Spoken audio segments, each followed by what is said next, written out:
ഇതൊന്നും തന്നെ B J പിയെ അതിൻ്റെ വിജയസാധ്യതയെ ബാധിക്കുന്ന കാര്യങ്ങളേ അല്ല. അരവിന്ദ് കെജ്രിവാൾ വരട്ടെ, അരവിന്ദ് കെജ്രിവാൾ അകത്തായിരുന്നുവെങ്കിൽ പിന്നീട് പറയാമായിരുന്നല്ലോ കേജ്രിവാളിനെ തുറന്നു വിട്ടിരുന്നെങ്കിൽ ഇതായിരിക്കില്ല ചിത്രം എന്ന്. ഇപ്പൊ കേജ്രിവാൾ പുറത്തുണ്ടല്ലോ, കേജ്രിവാൾ പ്രവർത്തിക്കട്ടെ. എന്താ അദ്ദേഹം യു പിയിലൊക്കെ പോകാത്തത് എന്നുള്ളതും നമുക്ക് അന്വേഷിക്കാം. അപ്പോൾ കേജ്രിവാൾ പുറത്തു നിന്നാലും എത്ര പ്രവർത്തിച്ചാലും ഈ പറഞ്ഞ ഏതെല്ലാം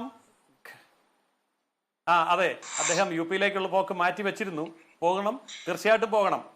അപ്പോൾ അങ്ങനെ കേജ്രിവാൾ രാജ്യം മുഴുവൻ സഞ്ചരിക്കട്ടെ, നേതൃത്വം കൊടുക്കട്ടെ, ഇന്ത്യ മുന്നണിക്ക് നേതൃത്വം കൊടുക്കട്ടെ. എങ്കിലും ബി ജെ പിയുടെ വിജയസാധ്യതയെയും ബി ജെ പിയുടെ സീറ്റുകളുടെ എണ്ണത്തെയും അത് യാതൊരു തരത്തിലും ബാധിക്കുകയില്ല.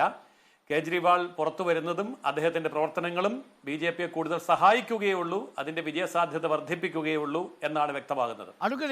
അതേപോലെ തന്നെ മറ്റെല്ലാ കാര്യങ്ങളും ഏതൊരു സാഹചര്യവും അത് റിസർവേഷൻ നിരോധിക്കാനുള്ള നീക്കം എന്ന രീതിയിലുള്ള പ്രചരണം ഫലം കണ്ടതിനെ തുടർന്നാണോ ബി ജെ പി 400 സീറ്റുകൾ എന്ന പഴയ ആത്മവിശ്വാസത്തിൽ നിന്ന് പിന്നാക്കം പോകുന്നത്? അല്ല, 400 സീറ്റിൽ നിന്ന് ഒട്ടും പിന്നോക്കം പോയിട്ടില്ല. 400 സീറ്റ് എന്നുള്ള ലക്ഷ്യം വെച്ച് തന്നെയാണ് ഞങ്ങൾ പ്രവർത്തിക്കുന്നത്. ആ 400 സീറ്റിൽ എത്തും എന്ന് തന്നെ ഞങ്ങൾക്ക് ആത്മവിശ്വാസമുണ്ട്. അതിൽ പിന്നോക്കം പോവേണ്ട യാതൊരു രാഷ്ട്രീയ സാഹചര്യവും ഇന്നിപ്പോൾ ഇന്ത്യയിൽ ഉണ്ടായിട്ടില്ല. കാരണം മറുവശത്ത് അതിനനുസരിച്ചുള്ള യാതൊരു മുന്നേറ്റവും തന്ത്രങ്ങൾ പ്രയോഗിക്കുന്നു നരേന്ദ്രമോദി. ഏപ്രിൽ 19 ശേഷം നരേന്ദ്രമോദി മുസ്ലിം സമുദായങ്ങൾക്കെതിരെ പ്രചരണം നടത്തി എന്നുള്ളതായിരുന്നു കോൺഗ്രസിന്റെ ആക്ഷേപം. അതിനിന്നിപ്പോൾ നരേന്ദ്രമോദി പറഞ്ഞിരിക്കുന്നത് കൂടുതൽ പ്രസവിക്കുന്ന സ്ത്രീകളുണ്ട് എന്ന് പറഞ്ഞത്, കൂടുതൽ പെറ്റുകൂട്ടുന്നവരുണ്ട് എന്ന് പറഞ്ഞത് മുസ്ലിങ്ങളെയാണെന്ന് ഞാൻ ഉദ്ദേശിച്ചിട്ടേ ഇല്ല എന്നാണ്. അങ്ങനെയാണെങ്കിൽ ആരെയായിരിക്കും അഡ്വക്കേറ്റ് എസ് ജയസൂര്യൻ പ്രധാനമന്ത്രി ഉദ്ദേശിച്ചിട്ടുണ്ടാവുക?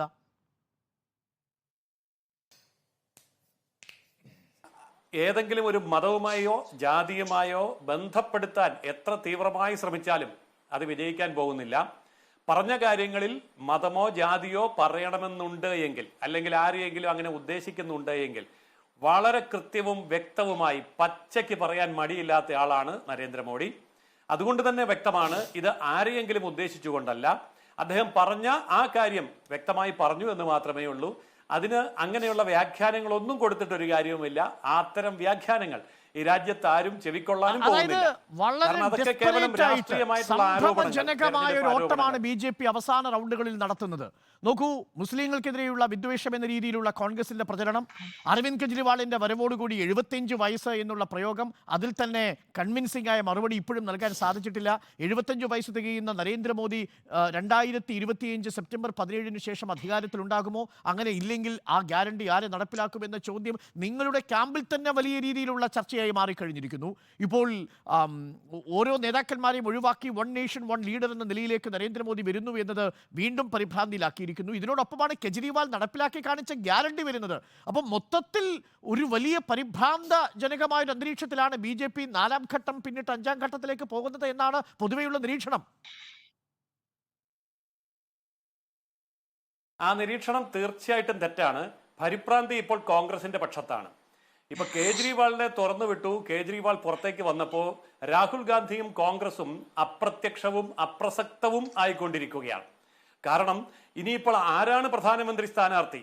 അതായത് പ്രതിപക്ഷം ഉയർത്തി കാണിക്കേണ്ട പ്രധാനമന്ത്രി സ്ഥാനാർത്ഥി കേജ്രിവാളാണോ അഥവാ രാഹുലാണോ ഇനി മറ്റു വല്ലവരുമാണോ എന്നുള്ള ഒരു വലിയ ആശങ്ക ഇപ്പോൾ പിടികൂടിയിരിക്കുന്നത് സത്യത്തിൽ ഇന്ത്യ മുന്നണിയെയാണ്.